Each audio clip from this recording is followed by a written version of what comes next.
বন্ধুরা, আজ আবারও নিয়ে চলে এলাম একটা নতুন ভিডিও। তো আজ আমি ঘুম থেকে উঠে দেখি মাই প্লেটগুলো পুজোর জন্য এনেছে। আমি তড়িঘড়ি মাকে গিয়ে জিজ্ঞেস করলাম, এই প্লেটগুলোর মধ্যে থেকে কি আমি একটা প্লেট নিতে পারি? তো মা বলল হ্যাঁ নে। তো তারপর আমি ভাবতে বসলাম এর ওপর আমি করবো কি।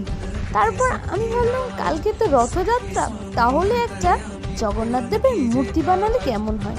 তারপর আমি ফ্রি হ্যান্ড ড্রয়িং করে নিয়েছি জগন্নাথ দেবের মূর্তি। তারপর আমি পাশে যেই ফ্লাওয়ার মোটিভ করেছি সেগুলোতে আমি ইয়েলো কালার দিয়ে নিয়েছি, তারপর ব্ল্যাক কালার দিয়ে ভরাট করে নিয়েছি। তারপর একে একে আমি জগন্নাথ দেবের চোখ, তারপর রসকলি প্রত্যেকটা জায়গা আমি কভার করে নিচ্ছি। তারপর জগন্নাথ দেবের চোখটা ব্ল্যাক কালারের করে দিচ্ছি। তারপর এখানে আমি সাইডগুলো কালার করে দিয়েছিলাম। তো ভিডিওটা তোমাদের কেমন লাগলো অবশ্যই আমায় কমেন্ট করে জানাতে পারো।